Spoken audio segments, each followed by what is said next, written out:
Hello, welcome to today's video. We've got in this is a hub motor off a Wisper, I think it's a 705 SE Classic lady step through frame. Anyway, when you're riding it, it makes a weird noise. After a while, 2-3 miles, it starts going, it doesn't really want to work, stuff starts going really odd. I suspect Hall sensors, because it's intermittent. I don't know. The motor doesn't seem hot, but it is certainly not cool to the touch. It's incredibly hard to know what the problem is, so I'm going to try and open the motor. No idea how to open this motor. It doesn't look like it's going to be particularly easy to open, but I thought we could, learn together. And hopefully the video's slightly informative. There's a bit of blackening on this phase connection, actually, now that I look at it. I can focus you on that there. Can't focus you on it. Anyway, there's a bit of blackening on that one, actually. Wonder if that's melted. I'm just going to take a look inside the other side of the connector, actually, because maybe it's not to do with this. Cable's not damaged, as far as I could see. It all seems in perfectly good health. Bear with me a moment, I'm going to check the other side of that motor connection. Well, the other side of this phase connection actually does look a bit melty. We'll do a bit more investigation onto that. I do want to open up the wheel and have a look, but it does look a bit melty. At the very least, there's that.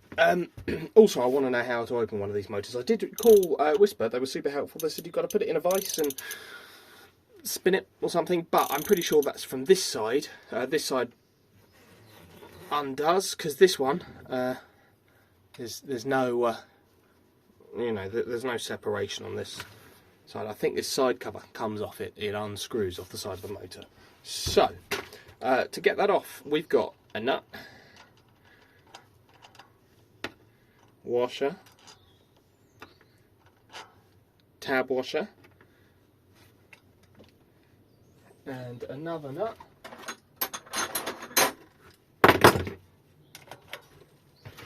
Super professional, definitely the right size spanners to have a go at loosening him.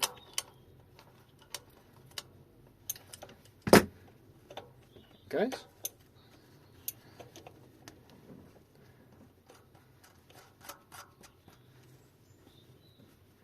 There's a tiny bit of damage to these threads that makes it not unscrew super smoothly, but it's not that bad.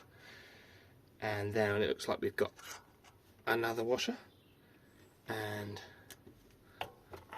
I think another washer. There you go. There's another washer, a wide one. And God, I think there's another. Let me just. Yep. A third washer, another wide one. A spacer, actually, I suppose you'd call it at that point, wouldn't you? And then this looks like it's a cassette on a freewheel. So I'm thinking just a normal freewheel adapter should take that off there. I'll get that whipped off. You shouldn't, I don't think, need a special one for that. Put those down in an order. You should just be able to use a standard one like this, because it will go straight on over the axle like that, and then a spanner on it should crack it off. So I will try and do on camera, but no doubt I'll have to put it in the vise and stuff, so you won't be able to see it. Let's have a look, shall we? What size are you? If you don't have a bench vise, you can get that tool, pop the spanner on it like that, and then give it a good bash with a hammer. But like that, but I'm thinking I don't have leverage, you're up above me. I'll put this in the vise and I'll spin that cassette off. So you don't spin it that way, you spin it that way anti-clockwise, but from the inside here with the freewheel tool. Well, something rather unexpected happened then. The side cover of the motor came off instead of the freewheel. So I guess that's a vast amount of time and effort saved. Fair enough. What sort of should have happened was that this side cover's threaded on. The freewheel, I'm thinking, should have come off. Oh, there's another washer in here. Another spacer that I missed. That's 4 of those. So that normally the freewheel would come off the side of the motor, and then you'd be stuck forcing this off, trying to get this off. That's a new one. But I guess I'm not complaining, so that made my life a lot easier. Let's pop that down there. Side cover seems in perfectly good condition. There's a little bit of Loctite, it looks like, round there. A couple of blobs of grease that have, you know, splurged out and just sat around. That's fine. Fine and normal. Some grease is better than no grease. Let's pop the actual motor core out then and see what we've got going on in there. Oh, that's all going to fall off. To do that, I'll need to remove the bits off the other side of the wheel, so the cable side. We've got a nut.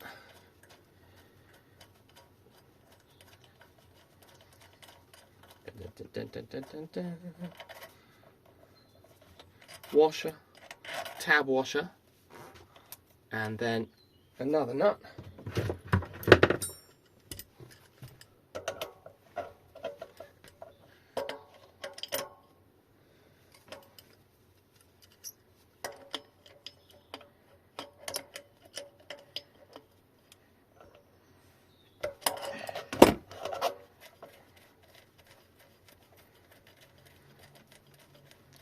With a whole lot of thread on it.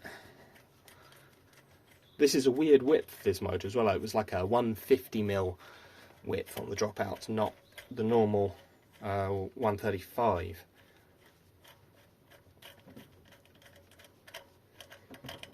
There's that nut, and then a spacer.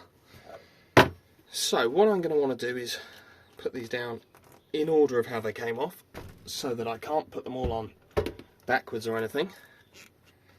If you were doing this, I'd recommend removing the disc, because it's easy to get, you know, badness on it. It's a bit warped, this connector, actually. It's not straight. There's that. And then there are all those, and I'll keep them in order of how they came off in my tray. Okay, so we should be ready to remove the motor core. To do that, I'm going to tap this end of the axle slightly with a little hammer.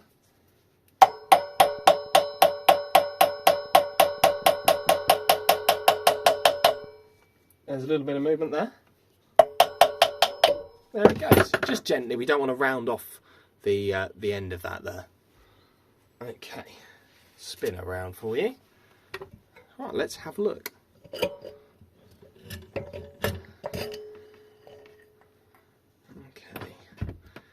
Inside of the motor housing, the casing looks great. No damage to report there, no broken teeth.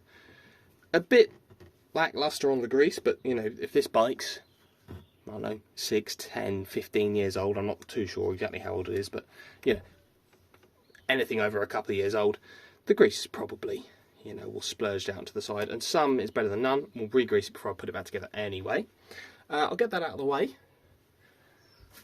And what I'll do is I will zoom you in so you can see nicely to the motor case, the actual motor itself, sorry. Right, we've got nice shiny windings here, nothing bad to report. There's some kind of paper that's probably just picked straight up off my surface here, which I'm going to wipe now, so that we don't pick up any more of that. Put it inside the motor, which would be bad. Right. Looking quite good, actually. In terms of hall sensors, we've got don't think that one's loose. You probably can't see anything. Don't think that one's loose. I don't think that one's loose. Or is it? Oh, I don't think it is, which is nice. Planetary gears here, all looking really good nick. There's no noticeable wear on any of the gears.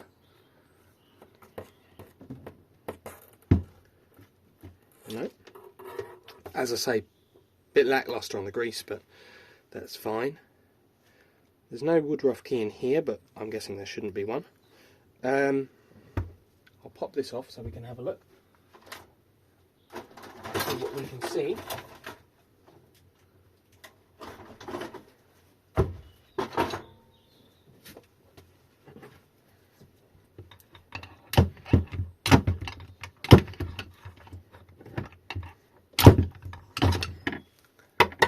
Really gently there. What have we got? Okay. Gears spin nicely. There's quite a bit of play in those bearings. Again, bit of play there. And there's quite a lot of play in that there, to be honest. I don't think that's going to be making the noise. The noise wasn't so much a gears noise as like an electronic noise, like when the motor goes out of phase. So if you lose a phase or a hall sensor halfway through riding, there's the woodruff key in, which you can't see, but it's in good nick. Great, I'm going to leave that on there so I don't lose it. All looks pretty good, to be honest.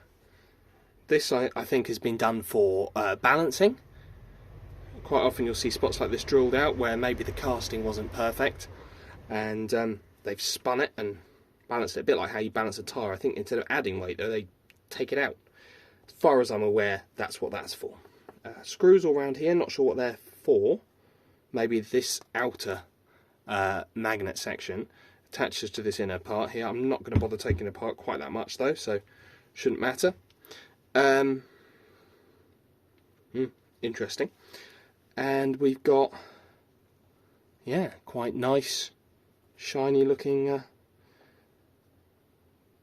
coils here. Nothing really bad to report. My suggestion to the customer is going to be to, given that I can't find anything conclusive, would be to replace the hall sensors as a matter of course, because it sounds hall related. Replace the motor cable, the other end, so not this end, but the bike side, because the connector looks melted in there, and go from there. I'll take it on another test ride and see how they get on, because the issue is definitely there. Something is wrong, I just don't know what. Unfortunately, given that I can't find anything visually inspecting it, and I can't, you know, test ride this motor in my hand for a couple of miles because I can't load it the same way that a bike would be with a person on it, while it's apart, to actually be testing all these things. It's probably to do that and see how we get on. That's what's inside there, at least. Very interesting, good to know. Normally, I think to open the side cover off the motor, there are 4 keyways down underneath this freewheel here that would normally need to be undone to get this side cover off. I think this freewheel just happened to be really stuck on. What I'll do, if I get my big impact and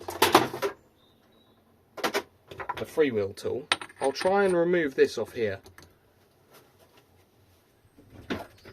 And my favourite tool. This thing's ridiculous. So overkill for anything bike related, but takes stuck things right off, or it snaps them. I'll take this off and I'll try and show you how it's supposed to come off.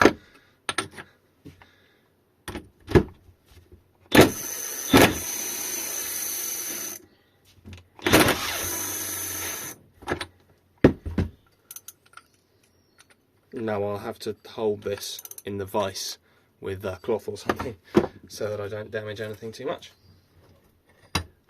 I'll pause you till I get you set up. Alright, there's that.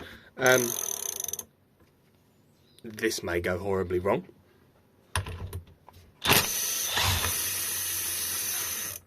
Nope. Cool. That's how that should come off. There you go.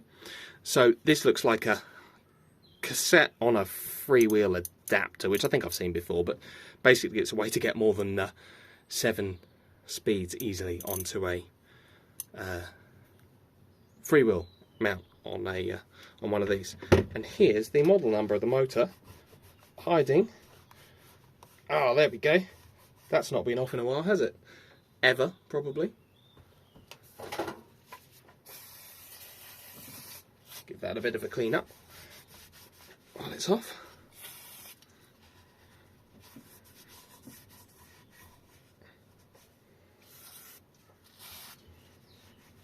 Oh, there you go. That's a bit nicer, isn't it? Right, so we've got a Wisper Limited rated power 250 watt 26-inch M155 RD3612 LH, don't know what that is, J1301A361, rated voltage 36 volts, rated current 6 amps. I'm assuming normally you have to get like a tool in there, look at something a bit like this. This isn't the right one, this is for a BMX freewheel, but you'd have to get something like this that fits over there, and each of these 4 jobbies interacts with this. This goes in the bench vise, and then you spin the wheel using the actual rim as leverage, and it will spin right off. I was just really lucky that I didn't have to do that, so that's nice. Oh, bearings. We've got in here a 6001RZ. Not S, but Z. I don't know what Z stands for, but I'm guessing if you Google it, you'll find out the answer. One of those in that side cover. Yeah, 6001RZ. Pass. Don't know what's inside this, because I don't want to take it apart anymore, because I don't need to. That's a lot of extra bother. Clutch assembly doesn't have any markings on it, so I can't tell you what's on there. That's helpful. And the other side cover has a 6001RZ in it again, and that's the one that's, you can kind of see the corner of it there, inside the motor casing. But yeah, that's about it for today's video. Thank you for watching, and yeah, like, share, subscribe if you're a bike nerd. Thank you.